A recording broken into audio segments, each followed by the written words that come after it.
DC Sound Attack, and we're here with Luke from Hidden Mothers. And we're so excited to see them perform today. We're here at Uprising Festival, and most importantly, how are you doing? I'm okay, Tar. Thank you. Yeah, we just drove down. It's nice. It's big place. Lots of stuff going on. Lots of bands playing already. It's awesome. There's Yeah. a lot of stuff going on, Yeah. and we can't wait for you to see you. Thank you. Today. Thank you. Appreciate I that. guess kind of, correct me if I'm wrong, but I think you guys have been going for quite a while.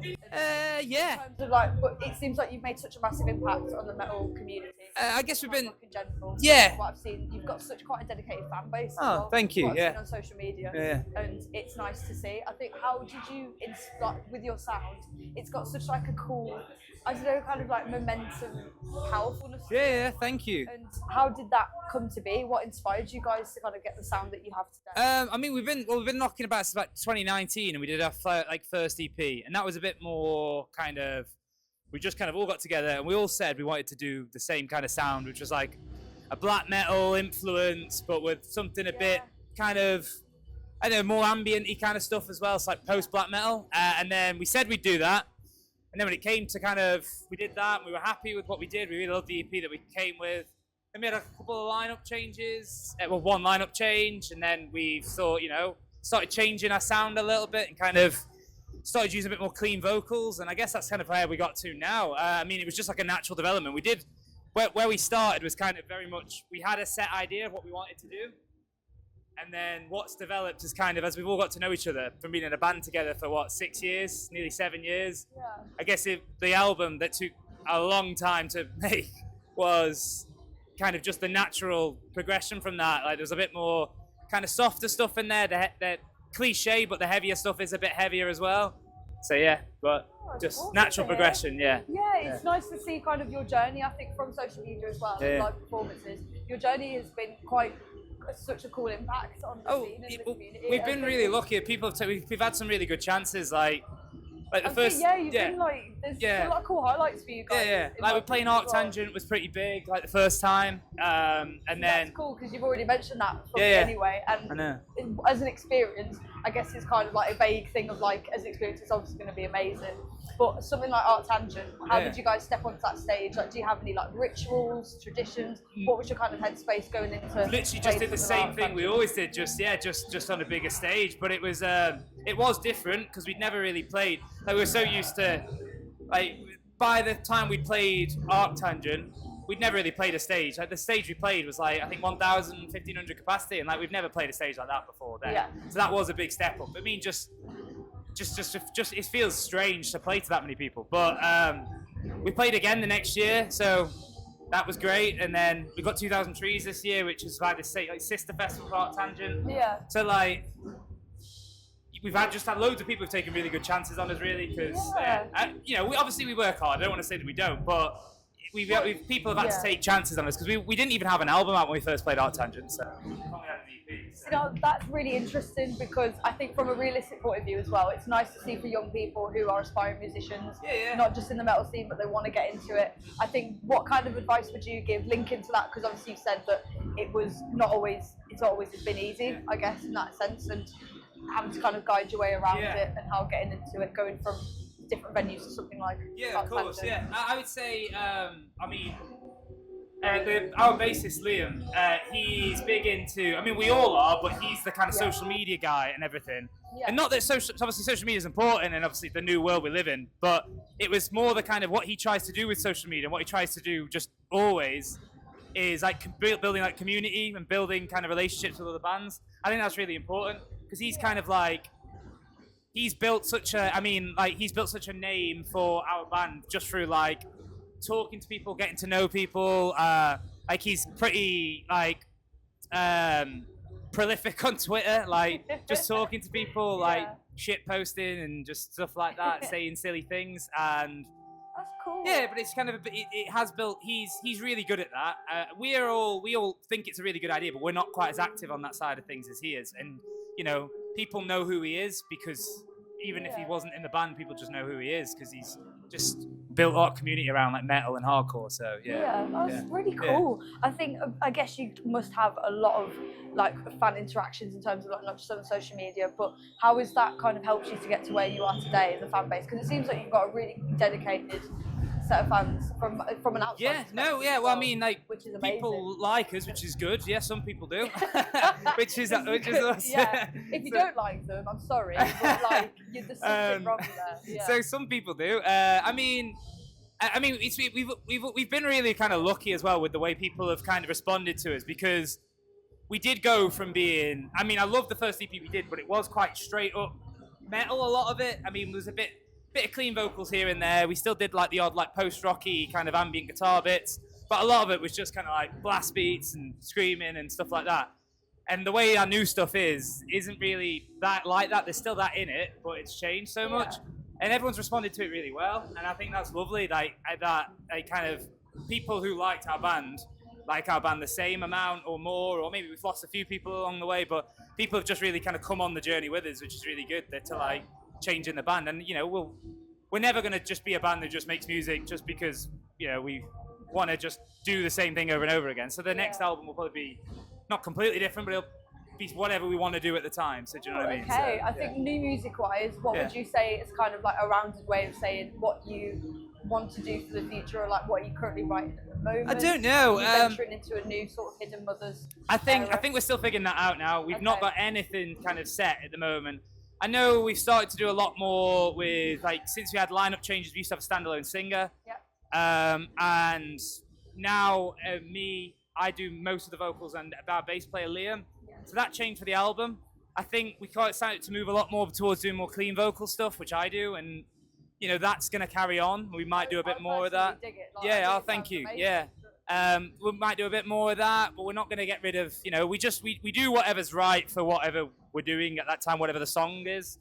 So we're never going to say, oh, we're just going to become this kind of clean vocal kind of pop band, but. You know, we're just developing, and just, you know, that was like a new thing in our arsenal that we'd barely used was clean vocals. So probably doing a bit more of that, but, you know, we still love metal, we still love playing heavy music, so that's never going to change. Yeah. But yeah, just developing, really. Just, doing whatever feels right, I guess. That's good. Thank you. That. Thank you. I think for you personally, I think because you have such a big role in the band anyway, and you have, I can imagine, quite a few influences to you that you'd think of, and you'd be like, okay, like, these really got me to where I am today.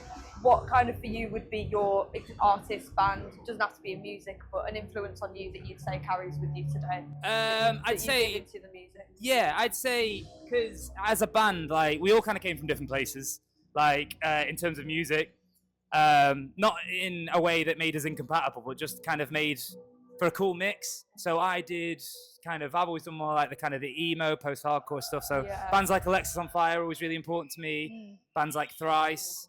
Whereas some of the other lads, like Ariane, our guitar player, he's big into like math rock and like post rock, which is kind of what makes our sound like we. That's interesting now hearing that. Yeah, because it makes a lot of sense in a way. But also you put your own spin on it, which absolutely is so nice. And we wouldn't sound the way we did if there wasn't all them different. Because like, if it was just me, we'd probably just be very sad, and it would just be quite like.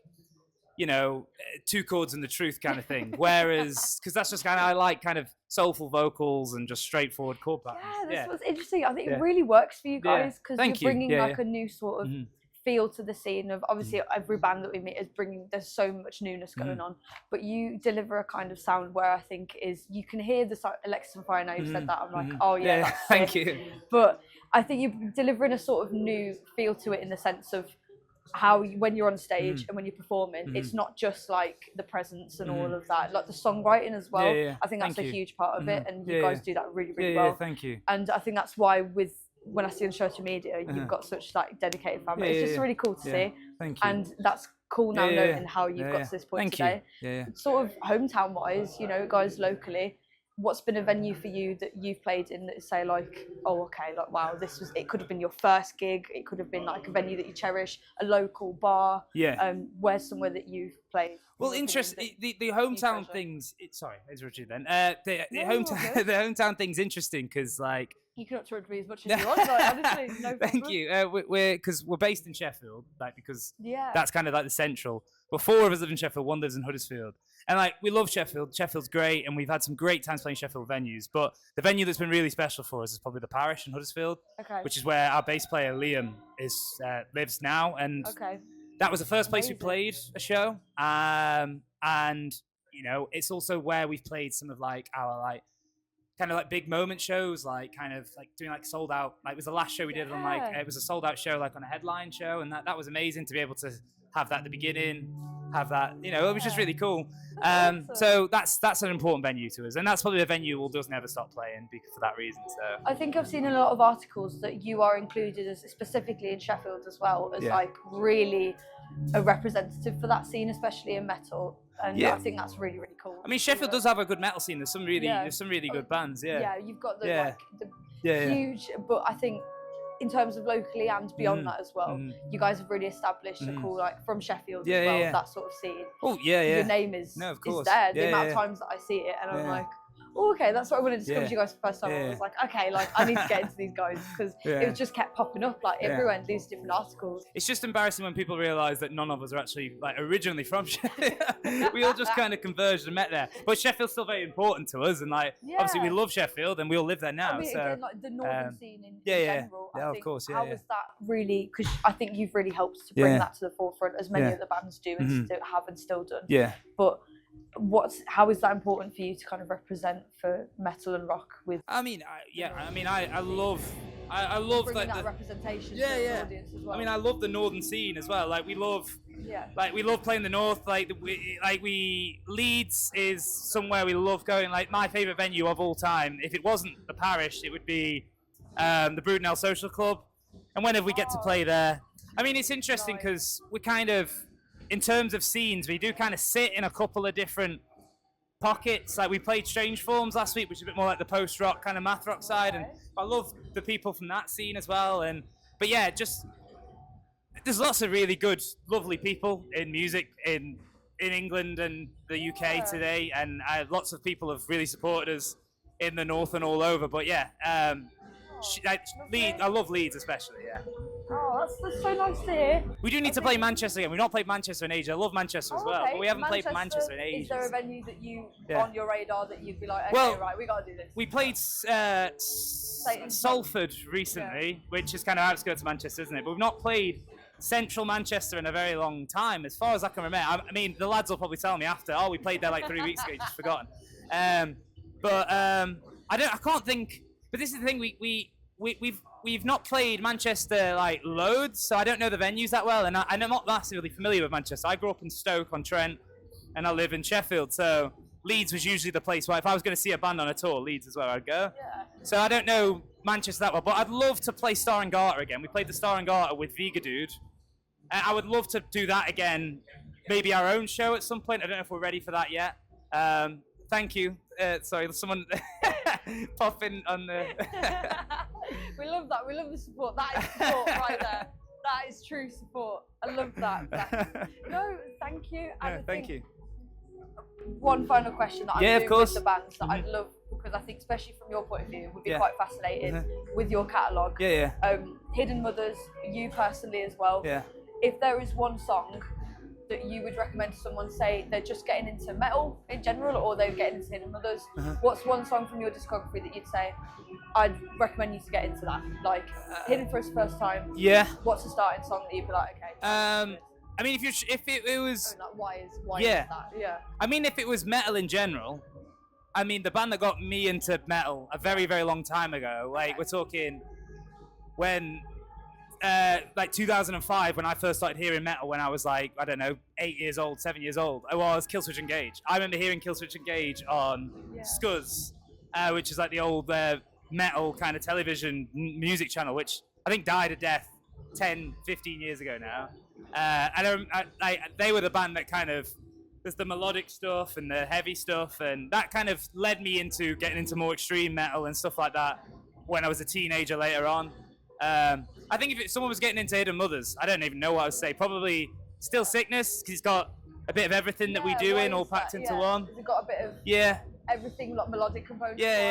Because sometimes it's difficult with our band because like there's an acoustic track on the album. There's a what's one of them personally to you that you say that you've worked on and that you're like, okay, like representing for you as a musician, and I'd love for you to listen to this.